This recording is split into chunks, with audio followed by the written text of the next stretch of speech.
नमस्कार, मैं रवीश कुमार। ऑक्सीजन की सप्लाई कम होने से कितने लोग अस्पताल के भीतर तड़प कर मर गए, कोई जेल नहीं गया।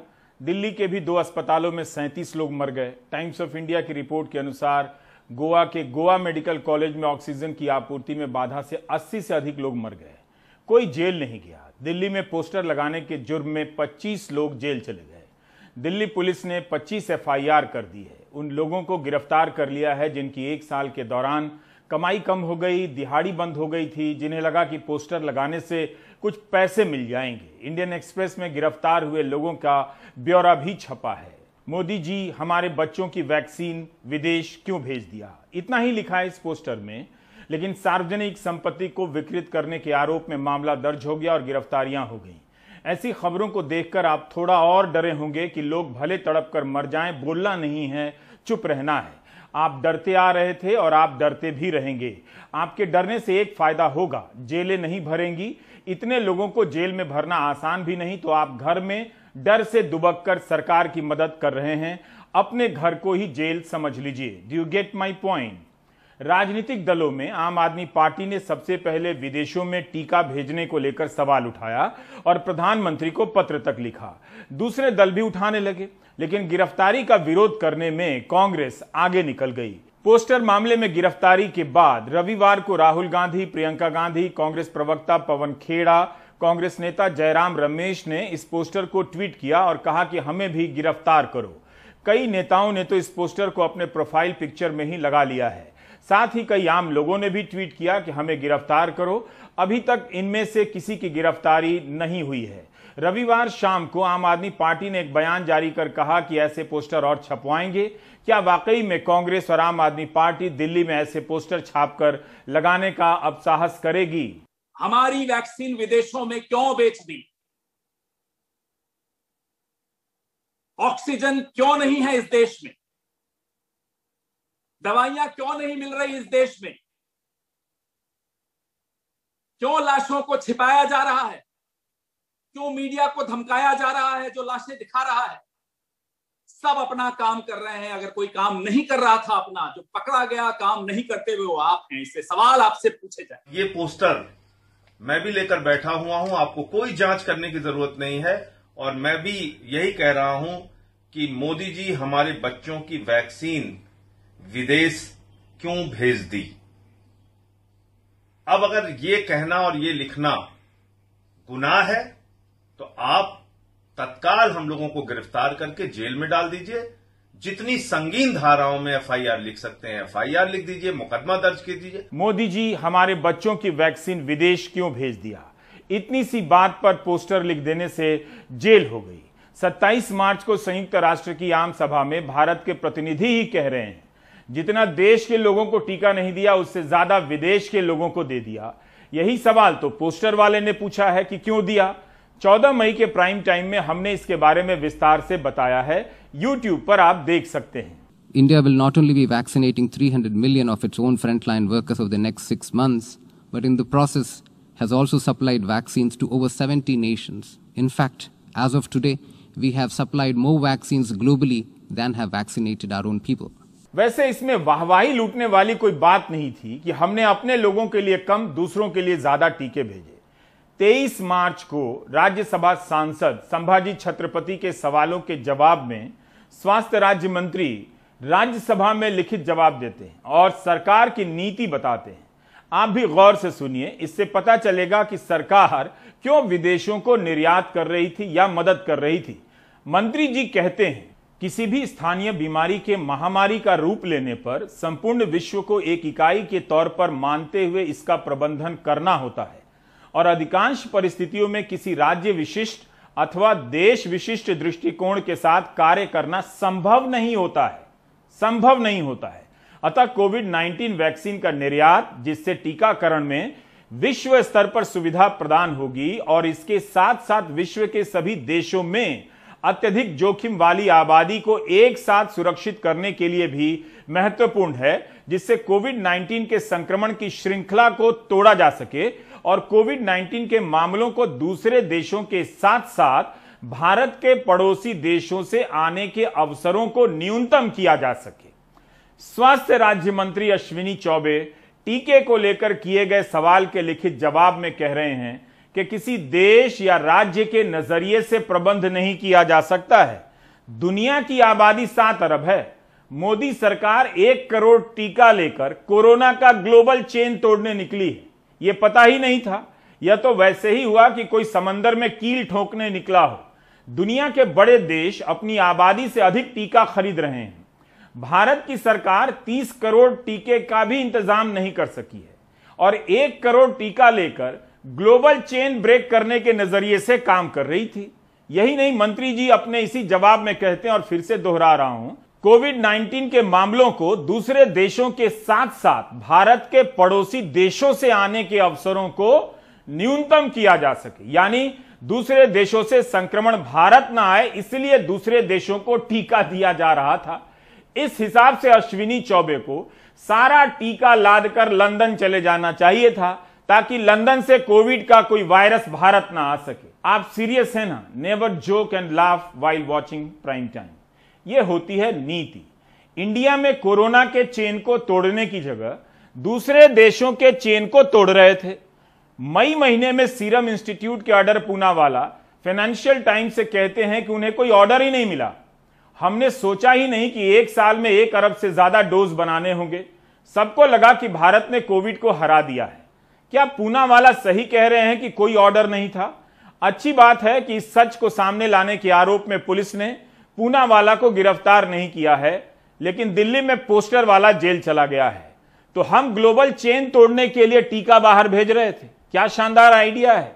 लेकिन वायरस को अपने यहां समझने के लिए जो सिस्टम है उसको तोड़ने में लगे थे।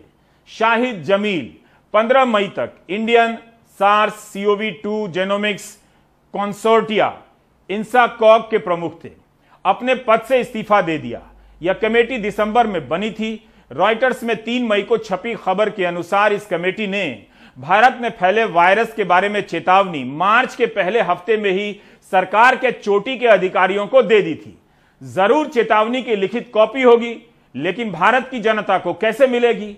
आपको याद होगा कि मार्च के ही पहले हफ्ते में स्वास्थ्य मंत्री डॉक्टर हर्षवर्धन ने कहा था कि भारत में महामारी खत्म होने को है। तो क्या स्वास्थ्य मंत्री को जीनोम कमेटी की चेतावनी नहीं पहुंची? क्या लोगों की जान इतनी सस्ती हो गई है कि इन सब सवालों का ठोस जवाब ही ना आए? बहरहाल शाहिद जमील ने अपने पद से इस्तीफा दे दिया है। शाहिद जमील ने जिस कमेटी की अध्यक्षता से इस्तीफा दिया है उसका काम है यह पता लगाना कि वायरस कहीं रूप बदलकर जानलेवा तो नहीं हो रहा है। उन्होंने इस्तीफे का कारण नहीं बताया, लेकिन कहा जा रहा है कि मई महीने में न्यूयॉर्क टाइम्स में उन्होंने एक लेख लिखा जिसके कारण दबाव बनाया गया उन पर। इस वक्त जब लोग जानना चाहते हैं कि क्या वायरस और जानलेवा हो जाएगा या कमजोर होगा, इन सब के बीच इसका पता लगाने वाले समूह के प्रमुख को इस्तीफा देना पड़ रहा है। 13 मई को शाहिद जमील ने न्यूयॉर्क टाइम्स में लिखा है कि वैज्ञानिक चाहते हैं कि तथ्यों के आधार पर नीति बने, लेकिन उनकी बातें सुनी नहीं जा रही हैं। Scientist were facing stubborn resistance to evidence based policy making. Jalil लिखते हैं कि 30 अप्रैल को 800 वैज्ञानिकों ने प्रधानमंत्री से अपील की कि हमें डेटा दिया जाए जिसका हम अध्ययन कर सकें, बता सकें कि भविष्य में क्या होने वाला है और महामारी को रोका जा सके। लेकिन डेटा के आधार पर फैसले नहीं हो रहे हैं। इसलिए भारत ने महामारी नियंत्रण से बाहर हो गई है और इस कारण लोगों की जो जानें जा रही हैं उसका सदमा स्थायी रूप से बना रहेगा। भारत के 800 वैज्ञानिक प्रधानमंत्री मोदी को पत्र लिख रहे हैं कि हमें डेटा दिया जाए ताकि वायरस का अध्ययन कर सके। अब तक इस पत्र पर 900 से अधिक वैज्ञानिकों ने दस्तखत किए हैं। पत्र लिखने वालों में पार्था मजुमदार भी हैं, जिन्हें भारत में जीन गुरु कहा जाता है, जो national institute of biomedical genomics के निदेशक हैं। जीन गुरु डेटा ना मिलने की शिकायत कर रहे हैं। जाहिर है इन वैज्ञानिकों को भी यह लगता होगा कि उनके सामने देश के लोग इस तरह तड़पा तड़पा कर मारे जा रहे हैं, मर रहे हैं और वे कुछ नहीं कर पा रहे हैं। 900 वैज्ञानिकों का पत्र लिखना क्या सामान्य घटना है? पत्र लिखने वाले वैज्ञानिकों में LS शशिधर भी हैं, जो Indian Institute of Science Education और रिसर्च में प्रोफेसर हैं। Professor LS Shashidhar international union of biological science के अध्यक्ष हैं। इस स्तर के लोगों को पत्र लिखना पड़ रहा है कि हमें डेटा दिया जाए ताकि हम बता सकें, अध्ययन कर सकें कि यह वायरस भविष्य में क्या रुख लेगा। इस पत्र में तो यह भी लिखा है कि आत्मनिर्भर भारत की नीति के कारण वैज्ञानिक उपकरणों का आयात करना एक जटिल काम हो गया है, काफी समय लग रहा है। इसके लिए मंत्रालयों के सचिव से मंजूरी लेनी पड़ रही है। यही कारण है कि हम टेस्टिंग नहीं बढ़ा पा रहे हैं और ना हम वायरस की सटीक जीन सीक्वेंसिंग कर पा रहे हैं। हम मांग कर रहे हैं कि ऐसे अंकुशों को हटा लिया जाए। वैज्ञानिक डेटा ही नहीं मांग रहे हैं, बल्कि यह भी कह रहे हैं कि आत्मनिर्भर भारत की नीति ने उनके काम को कितना धीमा कर दिया है। इसमें एक पॉजिटिव न्यूज है, वो ये कि पत्र लिखने वाले वैज्ञानिकों को जेल नहीं भेजा गया है, पोस्टर लगाने वाले गरीब मजदूरों को ही भेजा गया है। 22 अप्रैल को कैरवन पत्रिका की विद्या कृष्णन रिपोर्ट करती हैं कि कोविड से लड़ने के लिए जो टास्क फोर्स बनाया गया है उसकी एक भी बैठक फरवरी और मार्च में नहीं हुई। इस साल 11 जनवरी को टास्क फोर्स की बैठक हुई, उसके बाद 15 और 21 अप्रैल को हुई। जब तबाही का तूफान आया, फरवरी महीने में जब अमरावती में तेजी से संक्रमण फैला और तालाबंदी हुई, तभी इन वैज्ञानिकों ने चेतावनी दे दी थी। तब भी इस टास्क फोर्स की बैठक नहीं बुलाई गई। कैरवन की रिपोर्ट में यह सब छपा है। एक जानकारी और देता हूं। कैरवन की रिपोर्ट के अनुसार जुलाई 2020 के बाद से भारतीय चिकित्सा शोध परिषद ICMR ने 9 महीने तक इलाज का प्रोटोकॉल ही नहीं अपडेट किया। अप्रैल महीने में अपडेट किया गया। अगर यह सही है तो कितनी गंभीर बात है। डर बीजेपी के खेमे में भी है। यूपी के सीतापुर के विधायक राकेश राठौर भी अपना डर बयान कर रहे हैं। जब पत्रकारों ने उनसे पूछा कि यहां का ट्रॉमा सेंटर 5 साल से बनकर तैयार है, चालू क्यों नहीं हुआ। सीतापुर में अखिलेश यादव ने 2016 में एक बड़ा ट्रॉमा सेंटर बनवाया था, लेकिन आज तक चालू नहीं हुआ। इस वक्त जब लोग जगह जगह अस्पताल की तलाश में मर गए, ऐसी इमारतें खड़ी रह गईं। हमको जो लिखा पड़ेगा, विधायकों की हैसियत क्या है। हम ज्यादा बोलेंगे तो देशद्रोह राजद्रोह हम पे भी तो लगेगा। तो आप कहना चाहते हैं कि आप सरकार से अपनी कोई बात नहीं कह सकते हैं? क्या आपको लगता है कि विधायक कह सकते हैं अपनी बात को? नहीं, आपने कोई पत्राचार किया होगा। हाँ, वो तो आपको पता है, इससे पहले कई बार छप चुके, पढ़ चुका, कई बार सोशल मीडिया पे भी पढ़ चुका है। आपको भी पता है कि कई बार सवाल उठाया गया, सदन तक उठा। लेकिन सरकार से अगर आप कहेंगे तो ये राजद्रोह राष्ट्रद्रोह माना जाता है। नहीं, मतलब अगर लगेगा कि उनको कि कोई बोल पड़ा, तो अब वो नहीं है कि लब है कि आजाद है कहो तो। प्रधानमंत्री मोदी का बयान आया है कि राज्यों को डेटा नहीं छुपाना चाहिए। प्रधानमंत्री कार्यालय की तरफ से जारी बयान में जो लिखा है, आप उन पंक्तियों को गौर से सुनें। 15 मई को पत्र सूचना कार्यालय PIB की तरफ से जारी बयान में कहा गया है कि प्रधानमंत्री ने कोविड और टीकाकरण से जुड़ी स्थिति को लेकर एक उच्च स्तरीय बैठक की अध्यक्षता की, जिसमें उन्होंने कहा कि राज्यों को अपने प्रयासों का सही नतीजा ना मिलने पर दिखने वाली बड़ी संख्या का दबाव ना लेते हुए पारदर्शी तरीके से अपनी संख्या की जानकारी देने के लिए प्रोत्साहित किया जाना चाहिए। ये कौन करेगा? प्रधानमंत्री साफ साफ कह सकते थे कि मरने वालों का डेटा ईमानदारी से दिया जाए या संक्रमितों की संख्या सही बताई जाए। बस एक जनरल सी बात है। जिन प्रधानमंत्री से भारत के 900 वैज्ञानिक डेटा मांग रहे हैं, डेटा में पारदर्शिता मांग रहे हैं, वही प्रधानमंत्री संख्या को लेकर राज्यों को पारदर्शिता का सुझाव दे रहे हैं। पिछले साल से यह सवाल उठ रहा है कि टेस्टिंग का डेटा नहीं है, मरने वालों की संख्या सही नहीं है। अब सुझाव दिया जा रहा है। अमल का हाल और हश्र भी देख लीजिएगा। पिछले हफ्ते के प्राइम टाइम में आपने भोपाल से हमारे सहयोगी अनुराग द्वारी की रिपोर्ट देखी होगी। भोपाल के शमशान और कब्रिस्तान के आंकड़ों के हिसाब से 3,811 लोग मरे हैं, जबकि सरकारी आंकड़ों में 104 मरे हैं दूसरी लहर के दौरान। क्या प्रधानमंत्री के सुझाव और निर्देश के बाद ये आंकड़े बदल दिए जाएंगे? अनुराग की रिपोर्ट बताती है कि भोपाल के भदभदा शमशान घाट में आज भी अंतिम संस्कार के लिए लंबा इंतजार करना पड़ रहा है। 13-13 घंटे का इंतजार।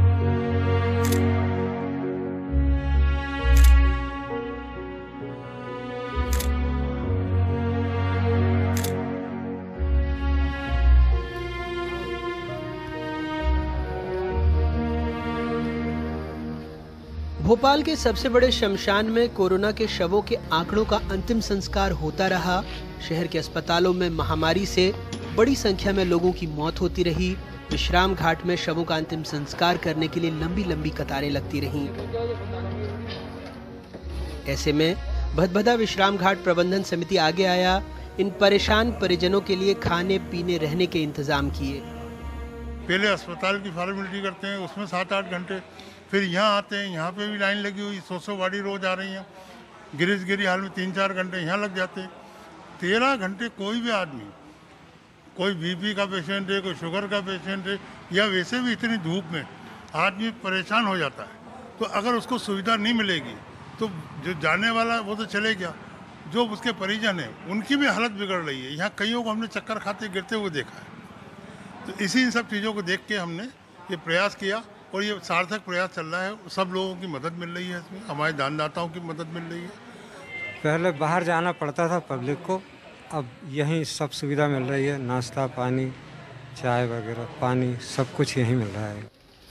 विश्राम घाट में कई लोग अपने परिजनों की अस्थियों को ले जाने के लिए रात को ठहरते हैं। उनके लिए कुछ बिस्तरों का भी इंतजाम किया गया।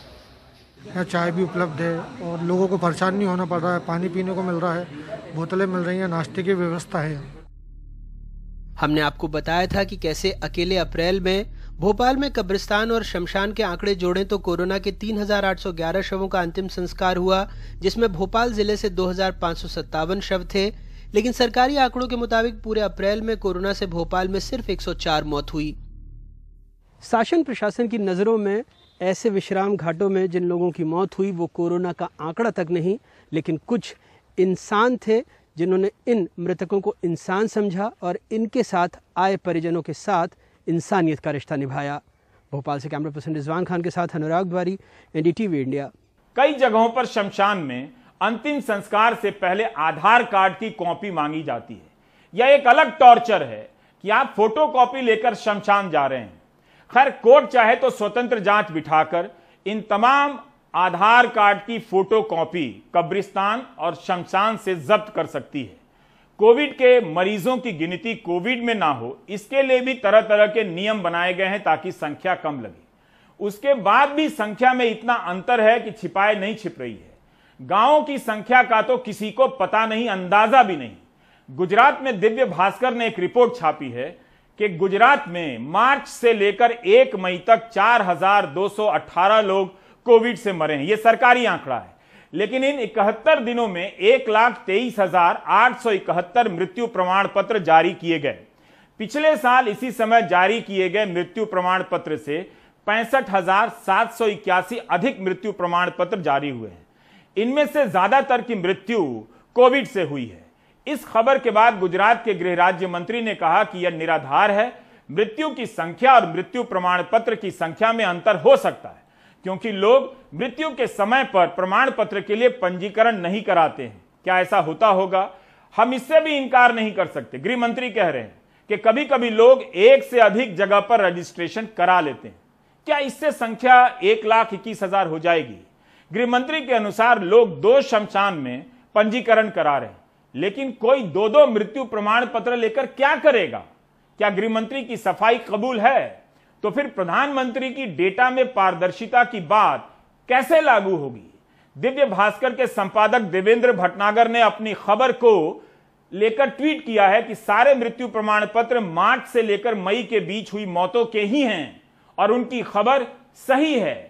2 महीने 3 महीने के दौरान जो तस्वीरें हम लोगों ने अखबारों में छापी हैं, जो तस्वीरें हम लोगों ने देखी हैं, शमशान में जो चिताएं 8-8 घंटे की वेटिंग में रहती थी, शमशान घाट में जो भट्टियां होती थी, उनकी लोहे की भट्टियां वो पिघल गई, अस्पतालों से जो शव निकलते थे, अखबारों में 16-16 पन्ने के अखबारों में 8-8 10-10 पे ओबिचुरी के छपते थे, ये सारे आंकड़े हमारे सामने लगातार आ रहे थे।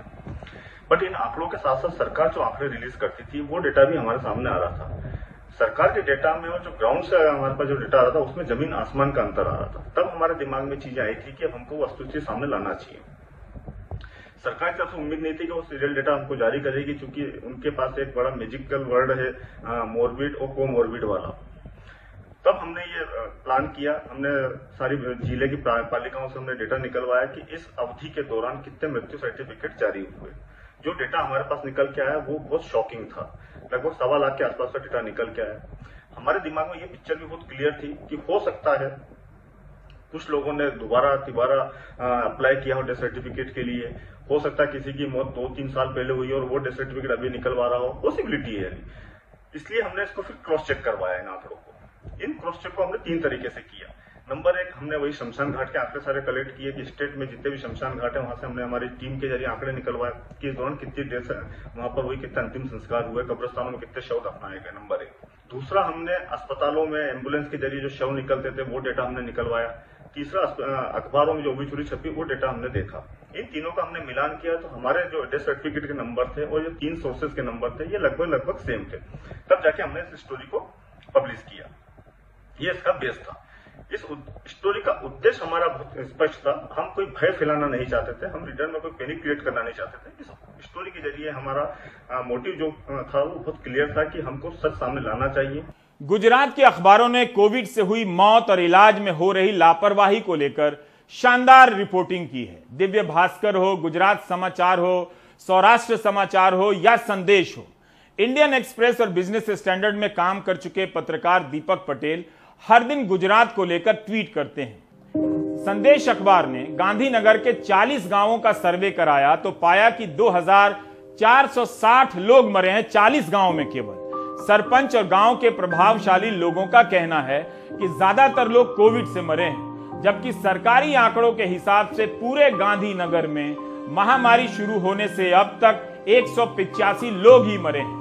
दिव्य भास्कर ने भी खबर छापी है कि गांधीनगर के 4 गांवों में कोविड से 690 लोग मरे हैं, जबकि गांधीनगर में कुल 252 गांव हैं। यानी संख्या कितनी अधिक हो सकती है।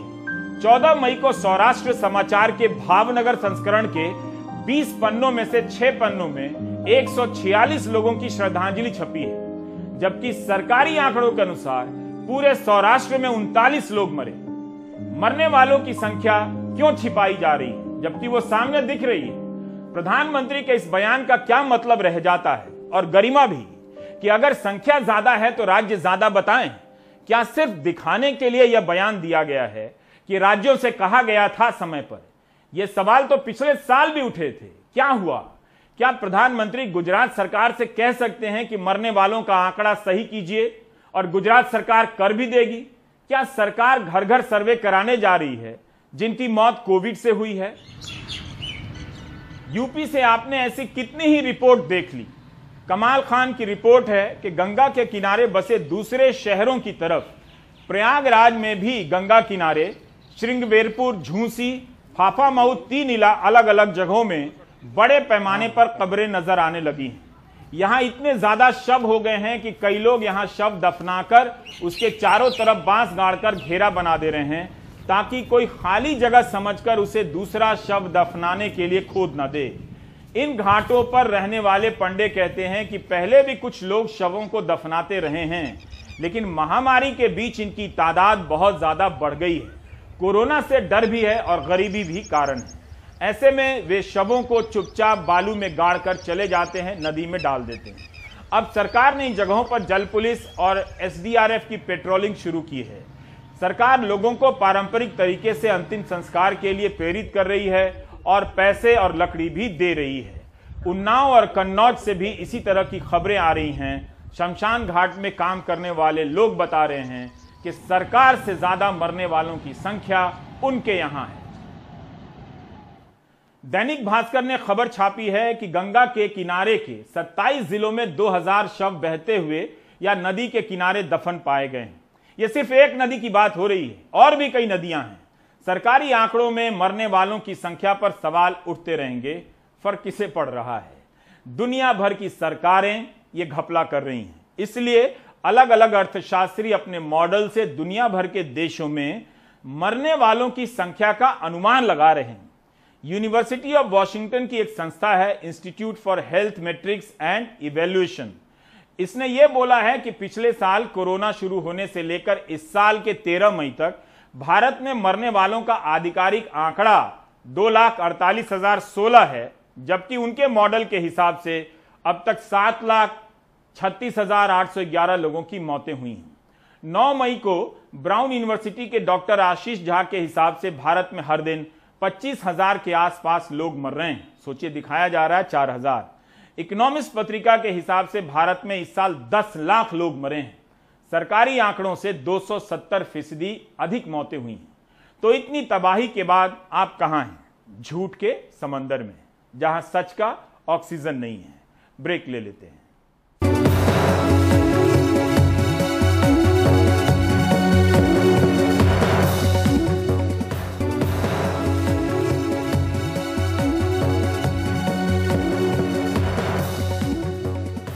मुंबई में असर दिखाने के बाद ताउते चक्रवाती तूफान जब गुजरात की तरफ बढ़ा तो इस बात को लेकर चिंता होने लगी कि अगर यहां के ऑक्सीजन सप्लाई के केंद्र प्रभावित हुए तो पश्चिम के अधिकांश राज्य प्रभावित हो सकते हैं, क्योंकि इन्हीं इलाकों से ऑक्सीजन की सप्लाई उन राज्यों में होती है। इसे लेकर हिमांशु शेखर मिश्रा ने एनडीआरएफ के डायरेक्टर जनरल से बात की है कि इस तूफान के कारण कोविड के मरीजों के लिए ऑक्सीजन की सप्लाई पर क्या असर पड़ सकता है, किस तरह की चुनौतियां हैं। मैं इस वक्त एनडीआरएफ हेडक्वार्टर के कंट्रोल रूम में हूं और यहां पर minute by minute online monitoring की जा रही है। जिस तरह से साइक्लोन ताउते को लेकर तैयारियां की जा रही हैं, आप देख सकते हैं इन तस्वीरों में ये एनडीआरएफ के जवान हैं जो ग्राउंड पर काम कर रहे हैं और उनकी जो ये तस्वीरें हैं वो लगातार उनके हेडक्वार्टर में पहुंचाई जा रही हैं। और इसके साथ ही जो दूसरी स्क्रीन है इसमें आईएमडी की तरफ से जो एनडीआरएफ हेडक्वार्टर में डाटा भेजा जा रहा है उसकी एक इमेज यहाँ पर है। और ये ट्रेजेक्ट्री है साइक्लोन का, किस तरह से साइक्लोन आगे बढ़ रहा है और उसका कहाँ कहाँ पर असर होने वाला है। और सबसे महत्वपूर्ण स्लाइड जो तीसरी स्लाइड है वो एनडीआरएफ के डिप्लॉयमेंट की है, किस तरह से फोर्सेस की डिप्लॉयमेंट यहाँ पर की गई है। और मेरे साथ एनडीआरएफ के डायरेक्टर जनरल एसएन प्रधान हैं। सबसे पहला सवाल यही है कि आपने कितनी टीमें डिप्लॉय की हैं और किस तरह से आपने उनको कहाँ कहाँ पर रखा है? देखिए, जो टीमें हैं वो लगभग 100 से ज़्यादा टीमें हैं और आप स्क्रीन पर देख सकते हैं कि टीमों का यहाँ डिस्ट्रीब्यूशन है। ऑलरेडी गुजरात और दीव मिला के 46 टीम्स डिप्लॉयड है एंड यू कैन सी कि उनको किस तरह से जो बल्ज है, गुजरात का बल्ज है, सदर्न बल्ज, उसमें डिप्लॉय किया गया है। द्वारका में 2, पोरबंदर में 2। These are the impact districts. इसी जगह इम्पैक्ट होने की संभावना है। और जो इम्पैक्ट एक्सेस है वो जूनागढ़ के आसपास यहाँ पर है, लगभग बल्ज के टिप पर है, दीव के ऊपर है। तो यहाँ पर लैंडिंग होने की संभावना है और बाकी राज्यों में भी डिस्ट्रीब्यूशन हुआ है। तो टोटल 101 टीमें हैं जिसमें से लगभग 46 टीमें गुजरात में हैं। एज यू कैन सी यहाँ पर जो आप मैप देख रहे हैं एक्सेस ऑफ दी साइक्लोन का, तो इसमें लैंडिंग पॉइंट ये वाला है, दीव के जस्ट राइट में है और ये 80 नॉट पे होगा 17 के 18 बजे, मतलब 6 बजे शाम को। 6 बजे शाम को 80 knot is almost 150-160 kilometres per hour, gusting to 185 kilometres. तो ये काफ़ी ज़्यादा स्पीड है और उम्मीद है कि उसमें जो इवैक्यूएशन का रोल है उसको हम लोगों ने तवज्जो दी है। एंड इवैक्यूएशन अगर हो जाता है, मैक्सिमली ऑप्टिमली हो जाता है, तो लाइफ सेव होते हैं। जीरो कैजुअलिटी अप्रोच जो सरकार ने लिया है उस पर हम लोग अमल कर रहे हैं। एक महत्वपूर्ण सवाल है कि ये साइक्लोन ऐसे वक्त पर हमला कर रहा है भारत पर जब हम ऑलरेडी कोरोना की जंग से लड़ रहे हैं और ये सभी जो राज्य का जिक्र आपने किया ये सभी कोरोना से भी बहुत ज़्यादा संक्रमित रहे हैं। गुजरात हो, गोवा हो, कर्नाटक हो। यहाँ पर कोविड प्रोटोकॉल के लिए आपने किस तरह के डायरेक्शन दिए? पिछले साल हम लोगों ने अम्फन साइक्लोन देखा, निसर्ग साइक्लोन देखा, साउथ में भी और साइक्लोन्स देखे। तो उससे क्या हुआ कि एक प्रोटोकॉल को डिसिप्लिन वे में किस तरह से ऑब्जर्व करना है इसका एक्सपीरियंस मिला। लेकिन उस एक्सपीरियंस पर और ज़्यादा अमल करने की ज़रूरत पड़ रही है क्योंकि अभी इन्फेक्शन का रेट बहुत ज़्यादा है, वेरिएंट ज़्यादा है। तो हम लोगों ने स्पेशल आउटफिट्स बनाए हैं, स्पेशल प्रोटोकॉल्स बनाए हैं। सभी लोग जो फील्ड में गए हुए हैं, वैसे तो 99% हमारे ऑलरेडी डबल वैक्सीनेटेड हो चुके हैं, डबल डोज से, लेकिन जो भी गए हैं ऐसा कोई भी उसमें व्यक्ति नहीं है, ऑपरेटिव नहीं है, जो कोई कर्मी नहीं है जो कि डबल डोज वैक्सीनेशन लिया ना हो। सबसे पहली बात तो उससे प्रोटेक्शन मिलता है। दूसरा जो प्रोटेक्शन का मुद्दा है वो ये है सैनिटेशन प्रोटोकॉल, मास्किंग प्रोटोकॉल और जो कॉस्ट्यूम प्रोटोकॉल है उसको हम लोग यूज कर रहे हैं और प्रिवेंटिव मेडिसिन भी दिया हुआ है और डॉक्टर्स भी साथ में हैं। सो इस तरह से क्योंकि हमारे पास ये ऑप्शन नहीं है कि ऑपरेशन नहीं करें या ऐसे इलाके में नहीं जाए ये मानकर कि वो गांव या वो शहर या शहर का वो मोहल्ला कोविड इन्फेक्टेड ज़्यादा है, वो ऑप्शन हमारे पास नहीं है। लोगों को रेस्क्यू करना कर्तव्य है, उसको किसी तरह से भी करना है, किसी भी परिस्थिति में करना है। तो इसलिए सारी तैयारियां उस तरह से की गई हैं। जैसा कि मैं मानता हूं ये दोनों चैलेंज के लिए हम लोग तैयार हैं। कोविड चैलेंज को भी हम लोग स्ट्राइड में ले रहे हैं और साथ ही साथ साइक्लोन के चैलेंज को। एनडीआरएफ हेडक्वार्टर से मेरे कैमरा सहयोगी शशिकांत झा के साथ हिमांशु शेखर, एनडीटीवी इंडिया।